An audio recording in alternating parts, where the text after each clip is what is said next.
Oke, selamat datang kembali di channel Dunia Film. Bersama saya Syahrul yang kali ini akan membahas alur cerita dari film Big Brother yang rilis 2018 kemarin. Film ini disutradarai oleh Kawai Kam dan pemeran utama di film ini adalah Donnie Yen. Dan tentu saja seperti kebanyakan film yang dibintanginya, film ini memiliki adegan action yang sangat-sangat keren menurut gua. Donnie Yen di sini memerankan seorang guru bernama Chen. Di awal film, dia sedang mendaftarkan diri menjadi seorang guru di sebuah SMU yang bernama Takchi. Awalnya Chen ditolak oleh kepala sekolah karena dianggap tidak memiliki pengalaman mengajar. Sampai akhirnya Chen menunjukkan surat yang ditulis oleh mantan kepala sekolah yang dulu, yang isi surat tersebut menyatakan bahwa Chen diperbolehkan untuk mengajar di sekolah tersebut. Ya bisa dibilang surat rekomendasi gitulah ya. Dan mau tidak mau kepala sekolah yang menjabat saat itu pun mengizinkan Chen untuk mengajar di situ. Keesokan harinya, Chen pun dengan penuh semangat pergi ke sekolah tersebut untuk mengajar yang pertama kalinya. Chen mengajar di kelas 6B dan saat dia sampai di kelas tersebut tidak ada satupun siswa yang menghiraukannya.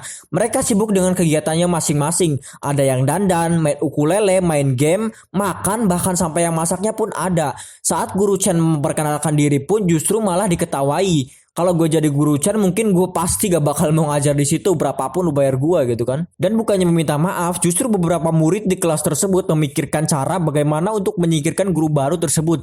Kita sebut saja mereka ini adalah para biang kerok ya. Sampai keesokan harinya saat guru Chen hendak memasuki kelas, para murid mengerjainya dengan menaruh wadah berisi air di atas pintu yang ketika guru Chen masuk, wadah itu akan mengenainya. Tapi karena guru Chen cukup pintar bela diri, dengan mudah dia menghindar dan menangkis wadah tersebut. Dan karena mungkin sudah mulai beradaptasi, guru Chen tidak terlalu menghiraukan itu dan mencoba untuk memulai pelajaran seperti biasa. Tapi seperti biasa, tidak ada satupun murid yang menghiraukan dia. Walaupun guru Chen tidak memiliki pengalaman mengajar, tapi dia punya cara sendiri agar murid-murid seperti ini itu mau belajar. Jadi dengan menjanjikan hadiah bagi siapa saja yang bisa menjawab pertanyaannya, maka dia akan diperbolehkan keluar kelas untuk istirahat saat itu juga. Dan tentu saja, murid-murid tersebut jadi sangat bersemangat untuk menjawab pertanyaan dan secara tidak langsung, guru Chen membuat murid-murid yang tadinya tidak mau belajar sama sekali menjadi semangat untuk belajar. Dan pada saat itu di sisi lain, Departemen Pendidikan datang ke sekolah tersebut dan setelah melihat-lihat mereka menilai bahwa di beberapa tahun terakhir ini tidak ada satupun siswa sekolahan tersebut yang lulus ujian universitas. Akhirnya mereka memutuskan untuk memberi waktu kepala sekolah untuk memperbaiki sekolahnya hingga tahun depan. Jika tidak ada perubahan alias tidak ada yang lulus ujian universitas, maka mereka akan menutup sekolah tersebut. Dan keesokan harinya para biang kerok yang gua kasih tahu di awal, mereka berantem dengan kelas lain. Mendengar hal itu, guru Chen langsung memisahkan mereka. Mereka pun diberi kesempatan untuk mengisi formulir pertobatan yang akan memberi mereka kesempatan satu kali lagi jika mereka mengisinya dan menyesali perbuatannya. Dengan konsekuensi jika mereka melakukannya lagi, mereka akan langsung dikeluarkan dari sekolah. Karena Chen adalah seorang guru yang pintar dan bijak, dia mencoba mengenal para biang kerok di kelasnya. Jadi yang pertama itu ada yang namanya Qiang Zufa, seorang anak yang sebenarnya berbakat dalam bernyanyi, namun kadang-kadang saja dia mendapat sikap rasis dari orang-orang sekitarnya dikarenakan warna kulitnya. Lalu yang kedua ada Wang Denan, si tomboy. Sejak kecil dia merasa bahwa orang tuanya lebih menyayangi adiknya yang berkelamin laki-laki. Maka dari itu dia memutuskan untuk menjadi seperti seorang laki-laki dengan cara mencukur rambutnya menjadi pendek, tidak suka make up dan lebih suka dengan hal-hal yang berbau kendaraan. Bahkan cita-citanya ingin menjadi seorang pembalap. Lalu yang ketiga yaitu Quan Giqian, si gamers. Karena dia mempunyai seorang ayah yang kerjaannya cuma marah-marah dan mabok, dia mencoba melampiaskannya ke game. Dan ternyata di sanalah dia menemukan tempat di mana dia nyaman bahkan punya kesempatan untuk bisa menjadi nomor 1 di dunia. Lalu yang keempat ada kakaknya si gamers yaitu Quan Qicheng. Dia memiliki kekurangan yang membuatnya sangat kesulitan untuk belajar, yaitu memiliki otak yang agak ngelek dan kurang fokus. Dan yang terakhir ada Li Weichong. Dia bekerja di sebuah restoran untuk menghidupi dia dan neneknya yang tinggal di sebuah kos-kosan dikarenakan kedua orang tuanya sudah meninggal. Suatu ketika Li Weichong di restoran tempat kerjanya tidak sengaja mendengar percakapan sekelompok orang yang berencana membangun apartemen mewah tepat di sekolahannya. Karena tidak terima, dia mengambil berkas-berkas tersebut dengan berpura-pura mengantarkan minuman. Tapi ternyata perbuatannya tersebut diketahui oleh Leo, salah satu pembesar di sana. Dan akhirnya Li Weichong pun dipukuli habis-habisan. Tapi Li Weichong pun juga ditawari kerja untuknya dan dijanjikan akan mendapat gaji yang besar. Karena Li membutuhkan uang untuk membayar kos-kosan dia dan neneknya, maka dia pun terima dan bekerja untuk Tuan Leo. Oke, jadi kalian harus bisa membedakan ya, mana yang Li dan mana yang Leo, alias Tuan Leo. Cerita berlanjut ke Qiang Zulfa si penyanyi. Dia kepergok mencuri tiket konser sampai harus dikejar warga. Untungnya guru Chen ada di situ menolongnya dan mengatakan kepada semua bahwa ini hanyalah kesalahpahaman. Tidak hanya itu, Guru Chen juga membuat dia bangkit dan percaya diri untuk bernyanyi di depan orang banyak dan menunjukkan bahwa dia bisa bernyanyi. Lalu kita lanjut ke si tomboy yang masih bermasalah dengan kedua orang tuanya dikarenakan mereka lebih menyayangi adiknya dibanding dirinya. Lalu Guru Chen membantu mereka dengan men-set up si tomboy dan ayahnya di arena go-kart untuk adu balap. Dan ayahnya berjanji jika dia bisa mengalahkannya, dia akan memperbolehkannya untuk melakukan apapun yang dia suka. Tapi jika dia tidak bisa menang, maka dia harus belajar untuk menjadi seorang wanita yang bisa make up dan segera menikah. Singkat cerita, si tomboy berhasil memenangkan balapan tersebut, tapi sang ayah tidak terima dan mengajaknya balapan lagi di luar arena balapan. Saat mereka sedang balapan di luar arena, tiba-tiba ada mobil truk yang menabrak go-kart yang ditumpangi si tomboy. Tapi untungnya si tomboy berhasil keluar dari go-kart sesaat sebelum mobil truk itu menabrak dan menghancurkan go-kart yang ditumpanginya. Namun ayah si tomboy mengira bahwa si tomboy ikut terlindas bersama dengan go-kartnya. Disinilah si tomboy tahu bahwa sebenarnya ayahnya sangat mencintainya dan sangat peduli padanya.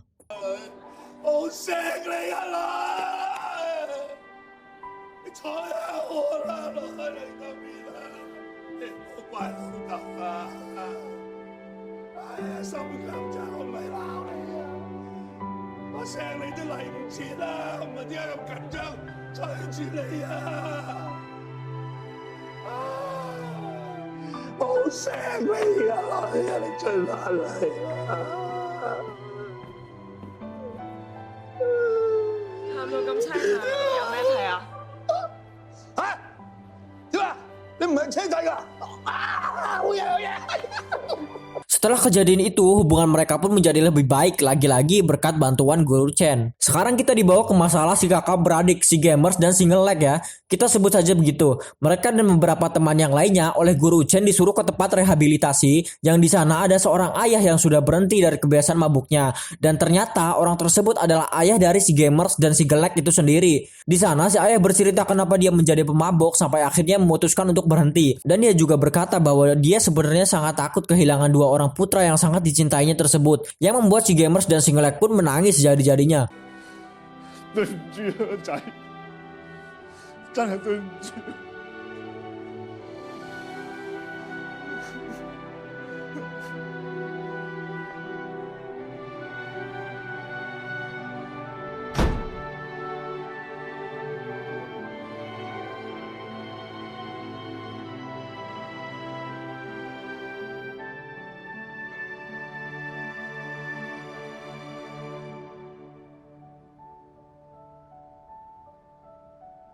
Setelah momen itu, hubungan mereka pun menjadi jauh lebih baik dan lagi berkat bantuan Guru Chen. Cerita berlanjut ke Li Wei Chong, yaitu si pelayan restoran yang sekarang sudah menjadi anak buahnya Tuan Liu. Satu ketika dia disuruh untuk membuat seorang petinju profesional kalah dalam pertandingannya dengan cara memasukkan obat yang bisa membuat orang yang menelannya pingsan selama beberapa menit. Karena Li pun membutuhkan uang, dia pun dengan terpaksa melakukannya. Singkat cerita, saat petinju sedang berlatih sesaat sebelum bertanding, Li memasukkan obat tersebut ke minuman yang akan diminum oleh sang petinju.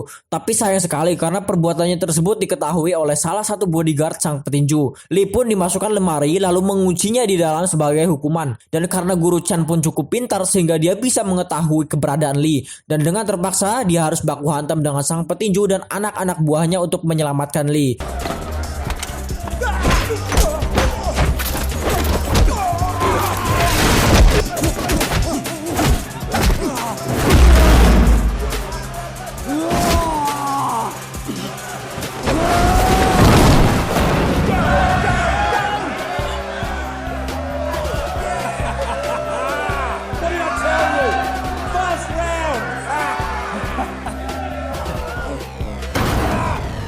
Singkat cerita, Guru Chen pun berhasil menyelamatkan Li sampai-sampai membuat media televisi pun ramai memberitakannya. Para murid di SMU Taichi pun dibuat bingung siapa sih sebenarnya Guru Chen itu, kenapa dia bisa bela diri. Dari saksi manusia-manusia yang sudah cukup lama di sekolah tersebut, terungkap bahwa Guru Chen itu dulunya pun sekolah di SMU Taichi. Dan terungkap pula bahwa dia adalah seorang mantan tentara Amerika. Saat masih sekolah dulu, Guru Chen adalah seorang murid yang sangat nakal. Salah satu kenakalannya adalah mengacaukan acara wisuda dan dia melakukannya seorang diri. Karena saking nakalnya, kepala sekolah pun mengeluarkannya dan mengirimnya ke pelatihan militer di Amerika. Saat semua murid di sekolah tersebut mengetahui siapa sebenarnya Guru Chen, mereka pun langsung bersikap ramah padanya. Dan cerita pun berlanjut, masalah muncul ketika si Ngelek melakukan bunuh diri tapi gagal alias masih hidup, dan Guru Chen dipecat karena dianggap tidak melakukan tugasnya dengan baik sebagai seorang guru. Dan setelah Guru Chen dikeluarkan, Tuan Liu memanipulasi nomor Guru Chen dengan mengirimi pesan kepada seluruh murid kelas 6B agar mereka datang ke sekolah sesaat sebelum dimulainya ujian universitas. Ini adalah salah satu usaha yang dilakukan Tuan Liu agar para murid tidak ikut ujian universitas. Dengan begitu, sekolah tersebut akan diberhentikan oleh Departemen Pendidikan yang sudah gue ceritain di awal. Tapi karena terus dikirimi pesan oleh murid-muridnya, kenapa dia menyuruh mereka kemari yang sebenarnya dia tidak tahu apa-apa? Guru Chen pun langsung datang ke sekolah. Dan tentu saja, baku hantam pun tidak terhindarkan di sini.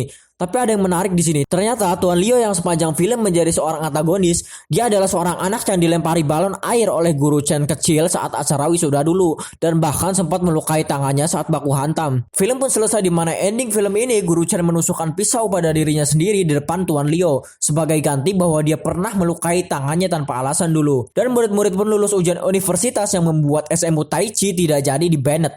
Tamat. Kalau suka video ini di like aja dan jangan lupa subscribe dan nyalakan loncengnya agar kalian mendapat notifikasi ketika gue upload video baru, oke?